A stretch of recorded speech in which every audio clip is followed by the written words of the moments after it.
Hello, class. In this topic, which is the second of three for week 10, we're going to talk about the moment of truth, the approach, and that's the main focus of chapter 10. The approach is that contact point. It's where you connect, you as a salesperson connect with the customer for the first time. So that's the connection point after you have done all of your homework or background work, research work in step one, which is prospecting and qualifying the customer, going to step two for the pre-approach, and now you're actually, this is the first time in the approach where you're getting in touch with the customer. This, you may have seen this in the text. This is a picture there is Tanya Murphy, who is a sales executive with Pandora, and she talks about the importance of the first 15 seconds of the approach. This is that idea of that you hear so often that you only have 15 seconds or 10 or 15 or 20 seconds to make a good first impression, and so that's what her sales talk is about. If this doesn't, if this link right there, the YouTube link, if it doesn't transfer into the page that you're looking at right now on Canvas, if it doesn't transfer in there after you've watched the video, you could go back and cut and paste this link into your browser and take a look at it. It's pretty brief, but it gives you gives you a good overview of the topic of getting into the approach. Well, there it is again, the 7 steps of the selling process. I mentioned that we'll be looking at that a lot, and it's kind of the organizing. That's the basic structure for the rest of the class. Each of those following steps has a chapter devoted to it, and when we get to the seventh step, we'll have completed the process, and you'll have a good. We'll have had a good overview of that whole selling process. But I wanted to make a couple of comments about this this time, and that is of how important the steps 1 and step 2 are to step 3. By doing good work in step 1 and step 2, you'll have a better idea, or you should actually have a good idea. You should have a good idea of the customer, of the person you're going to be meeting. You'll know what their needs are. You'll know whether they are the decision maker in the company, or whether if it's a consumer product, if they will involve other people in the family, maybe as part of the decision. But you'll know those things certainly after you complete step 2.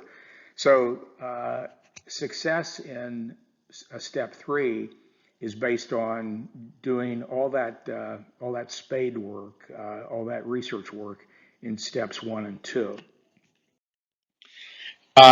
When we start talking about sales approaches, the textbook author outlines several, and so this is several different ways to think about doing the approach.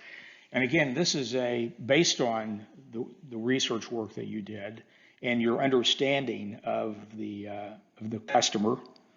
That will help you then decide whether you want to use the question approach, the product approach, the referral approach, or any of several others, or still 2 more slides of approaches. I'd like to make a comment on each of those briefly. You've already, by now, you either have completed your writing assignment for the week on chapter 10, and if you haven't, you'll be getting into these questions as well. So what I'd like to do is just provide a little additional structure for those questions that you'll be looking at in the book. The question approach gives you the opportunity to open a sales call with questions that will engage your prospect in a dialogue, and it's not just a matter of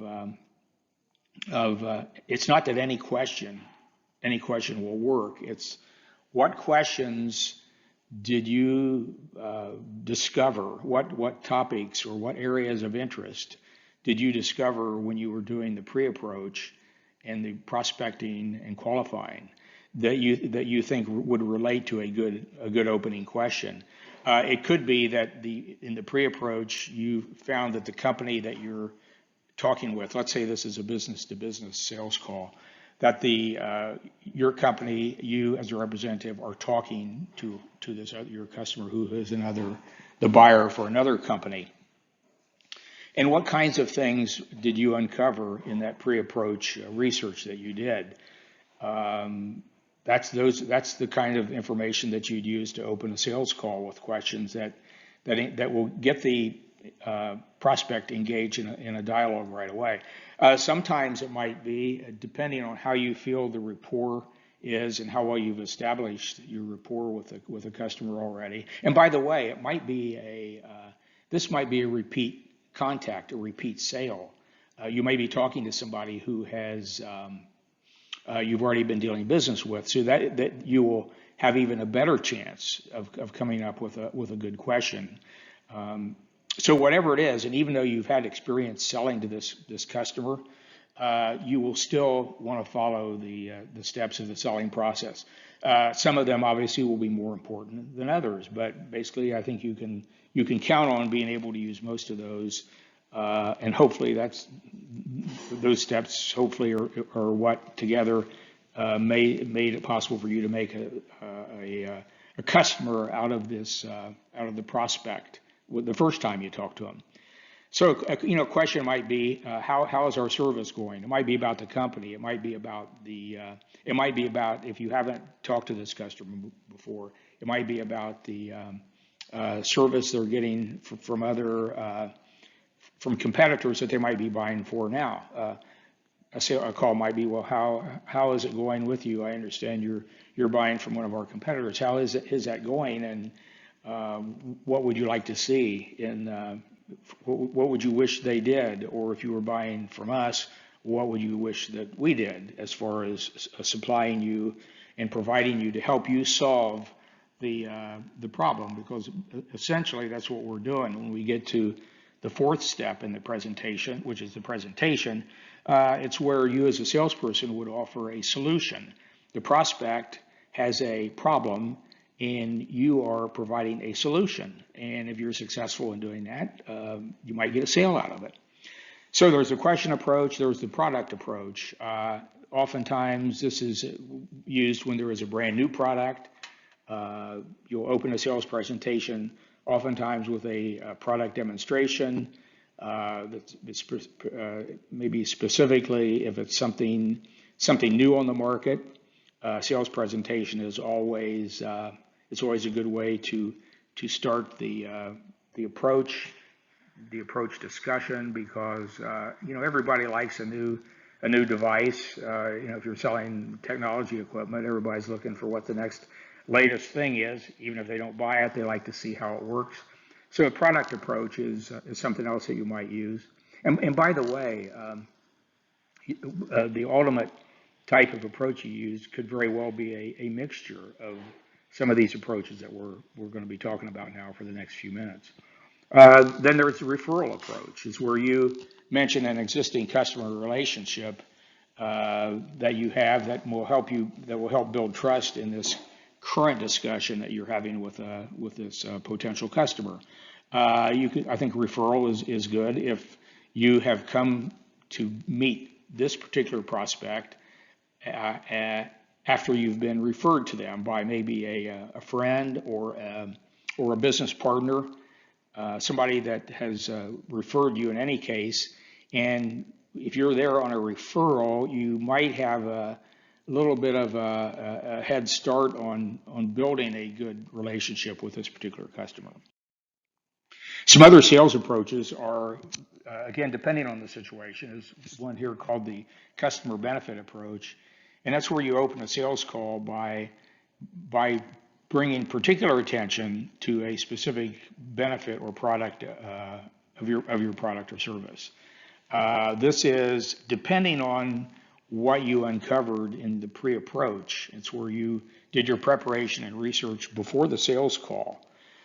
Depending on that, you should know whether or not the customer benefit approach would work. It might not work. It may work if you found something in your pre-approach research that would give you an inclination that the customer benefit approach is a way to go. Then there's the survey approach. Open a sales call with a survey or questionnaire to better determine customer needs and preferences. This would be, this can be good. This is probably most useful if you are a new sales rep working or meeting. You may not be, you may be an experienced sales rep, but you're meeting with a customer in a new industry for the first time. It might be that you're selling a piece of technical equipment that maybe is being used now. It might be software, for example, that's now being adopted in an industry. And what you can do in a new industry that you haven't dealt with before, you can open a sales call with a survey and a questionnaire to get a better idea of what the needs and wants are, or what the preferences are. Again, it might have something to do with the product. It could have something to do, and probably will have something to do with the price. But things about assurance of delivery would be another question of finding out the particular customer that you're dealing with may have delivery needs that your company may or may not be able to do. So using the survey or questionnaire approach is good. It's also it's a professional way. You'll come across as a professional if you've gotten so far as to make the approach and to make a good contact with this person, and you have rapport with this person and you're in this third step of the selling process. It gives you a chance to look professional, because what you want to do is you're showing yourself as a person who is not going to make a recommendation on a product or service until you really knew until you had a lot of questions answered and really had a better understanding of the needs and preferences of your customer, the person that you're looking at right now, the person you're facing. Although this almost also might be a telephone sales call, but let's think about it as being a face-to-face sales call, and in the face-to-face, and then you're working in a new industry, you're better able to determine the customer's needs or preferences. And this would be particularly important if you weren't able to determine those things in the pre-approach. Sometimes you'll get some information in the pre-approach, but let's face it, you won't get all of the key information all the time.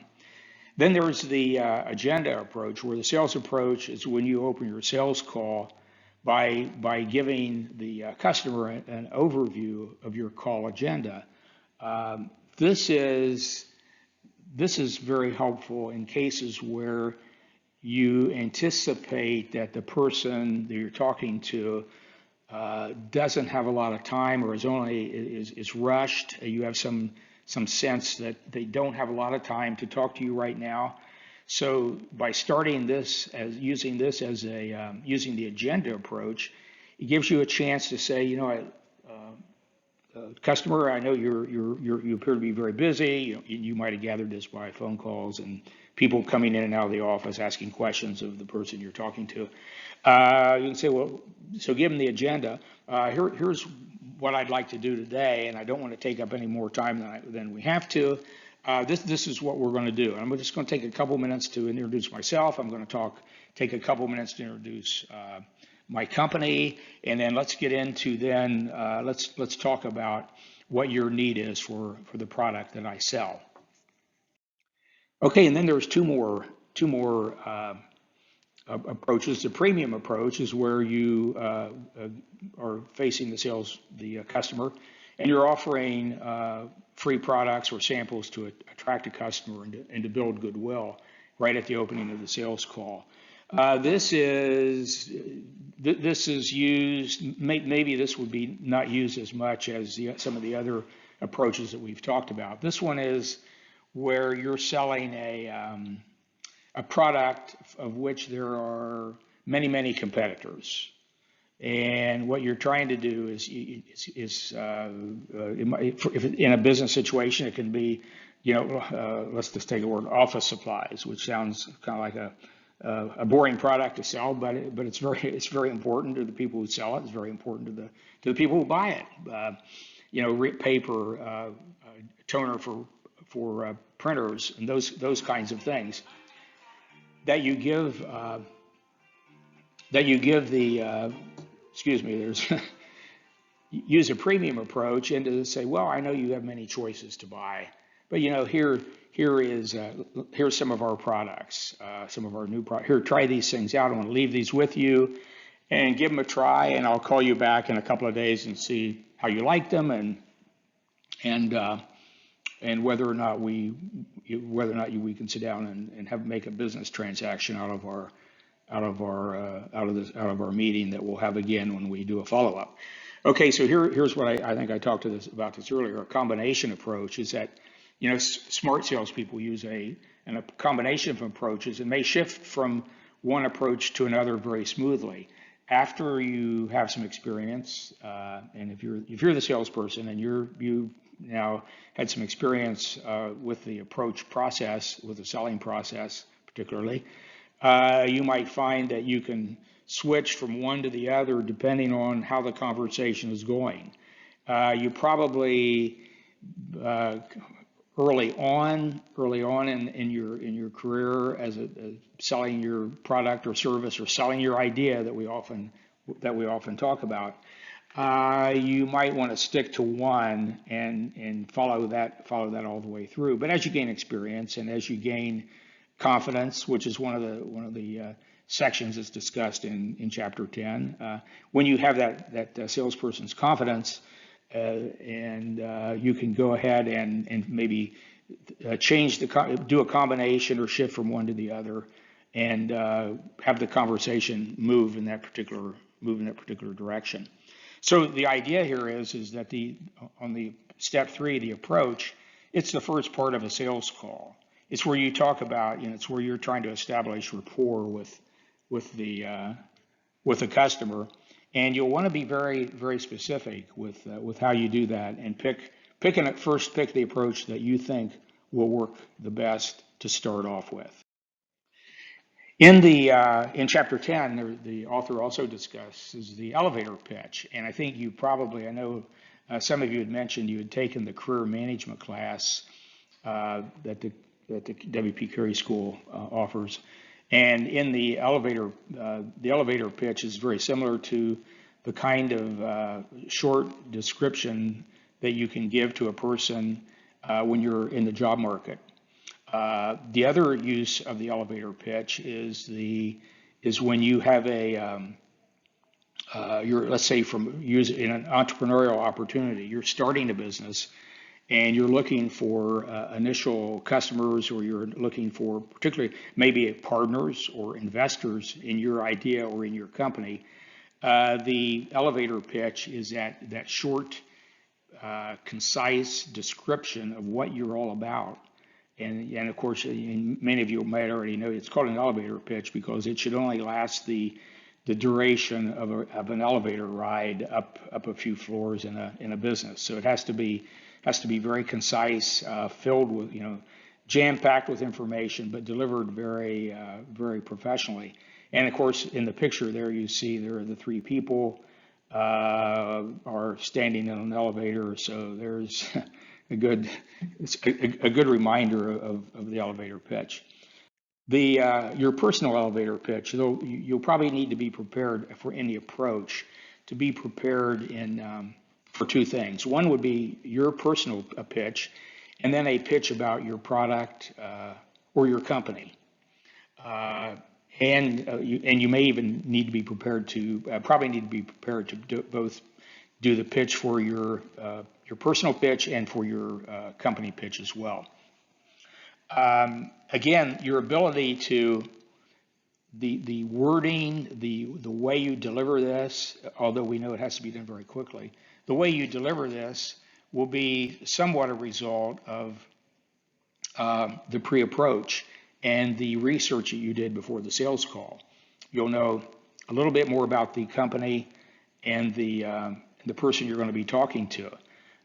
You're not going to be talking to them on the elevator, but you're going to be talking to them in the amount of time it might take to take a short elevator ride. Very quickly when you introduce yourself, you'll say who you are, you'll be talking about maybe some of your successes in delivering value in the past, either to this particular customer that you're talking to right now, or how you've helped other companies with solutions for problems that they had. And of course, then you will talk briefly about what you're looking to do, and you are a salesperson. They are a buyer. They are buyers if you're talking to two people or a buying committee of some kind. And you'll be very upfront and say, look, what I'm looking to do is to have you become one of our customers for our company. So there are 3 points very quickly, and you see that unless the elevator is really slow, you'll need to be able to give each of those probably, you're talking a sentence or two, I think, a very concise, well crafted message. Then when you talk about your company or product, and again, you might mix that a little bit with your personal introduction. What is it, the product or service that you're providing, that your company provides, benefits and what it can do for your prospect, the person you're talking to, and what you want the customer to do. Take a sample, see a demonstration, watch a video about the product, come to our factory to see how the raw material that you need for your process, how we make it in our factory and then supply it to you. Those kinds of things. So when we talk about the approach, it's very clearly not a small talk kind of a venture that we're talking about here. It's not a small talk message. It's very pointed and loaded with specific information about yourself and about or the company or the product. To make your elevator pitch work, okay, so we're going to say an elevator ride's about 30 seconds. Make it short and make it specific. And by that is what I'm thinking of there is not so much saying that we'll do a really good job for you. It's a matter of giving numbers. We have supplied the last 50 customers that we've supplied with this product. 49% of them came back and are buying even more from us. Give them some numbers, give them some examples. If you're there on a referral, lean on that a little bit. Use that. Be specific and talk to your customer and say, that your friend that referred me here, what we did in her business helped her increase her profit, increase her sales, decrease wasted product in the manufacturing process. Use some numbers, use some examples. Do things, use words and language that will, make it sound professional. Avoid the puffery. Don't puff up. Don't just use we're the best in the industry. We're the finest. You won't be sorry. Use numbers and use examples. I think that says a lot. Make it interesting. Hopefully you've have some experience. This isn't the first customer you've ever had. So each customer you have, you're learning from, and you will start learning some things, ways to make it interesting. This could be where if you're a storyteller type person and you feel like you would provide a little, I'll use the word entertainment, although I don't want to put too much emphasis on that. I think interesting is probably a better word. But you do want to have you're meeting with this person. You might be sitting with them for 30 minutes or an hour. Let's make it an interesting conversation. Put in some fun facts. Make it interesting.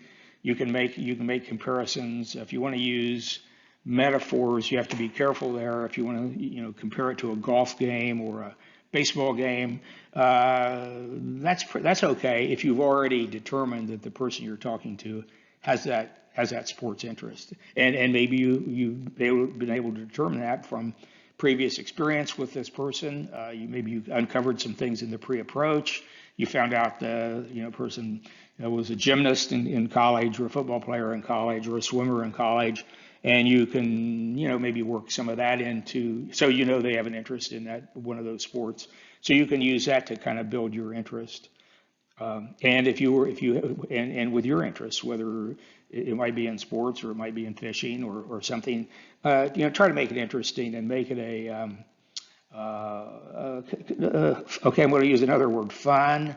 You can have a little bit of fun and have a few laughs with the you and the customer, but keep it mostly professional. Be interactive and engage the person to whom you're speaking. Make sure that you'll be well prepared. You don't want to just walk in the door and be so well prepared that they sit down, then you sit down, and then you kind of uncork a 30-minute monologue because you're so well prepared for this thing. Go about it in a way that you can get them involved, asking questions, going back to some of the, depending on one of the, which particular approach you're going to use, kind of work that in here and interact, get them involved. You want them to be, you want them to be a participant, not an observer. You want them to be involved in the discussion, okay? So that would be making the elevator pitch work. Kind of the final slide here, and I wanted to try chapter 10. I know in yesterday's in topic 1 for chapter 10, I think I might have kind of continued on and did a lot of talking, and maybe I did more talking than I wanted to. I covered the points, and then as I was thinking about this thing of getting ready here for the second topic, realizing, well, this week, you're right now, as I'm recording this, you might be studying chapter 10. So what I wanted to do here is maybe cut down my input here and my talking and allow you to, tomorrow, after you've done your work, and maybe you're doing that today or doing that assignment, maybe you've already done it, maybe you're doing it today, maybe you'll do it in the morning. But by the time I get these, by the time of, hopefully you'll start looking at these, if you haven't already, by noon on Thursday,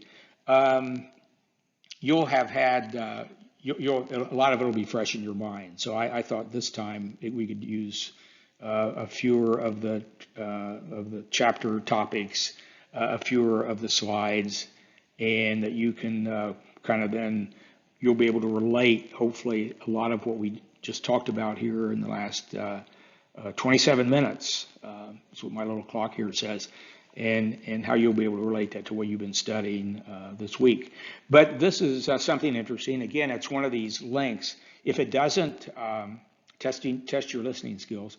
If it doesn't upload into YouTube, when I transfer this YouTube, or excuse me, when I transfer the PowerPoints into a sound recording and then transfer that into a YouTube video, if this link right here doesn't go through and stay with that whole process, you can go ahead and cut and paste this particular link here, and this one is not it won't take you into YouTube, but it'll take you into this test of your current listening skills. It's one of those tests that the score is not as important. The score is not important. What is important is you kind of go through, and it'll give you some things to think about and about your own listening. And maybe you'll get some surprises here, because what you're going to be doing, as we're thinking in sort of in our hypothetical examples that we talk about, you're going to be, preparing to be a salesperson, and you're going to hear things. You're going to ask questions. You're going to hear names. You're going to ask people their names. You're going to introduce yourself. They'll introduce themselves. You'll be asking about the company. You'll have these nice conversations. And maybe you're the kind of person that says, sometimes I forget some details. So I don't know. This little test may give you a little bit of insight into that. It's one of those things that it's a good indication of some things that maybe you should give some further thought about. It certainly is not the kind of thing that would show up on any kind of an exam. It's just something that it gives you, it's a lot of food for thought. Let's put it that way. So anyway, with this particular slide, we're ready to end this discussion of the second topic, and there will be, I'll be posting one more topic. Topic 3 will have to do with the discussion of negotiating. And what I'm going to do there, a little preview. I'll be relating, talking about negotiating not only in some of what was in chapter 4.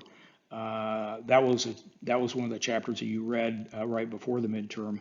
We didn't talk about that, so I want to talk a little bit about that now, and then I also want to talk about starting to relate some of the discussion of ethics and negotiating with the selling process.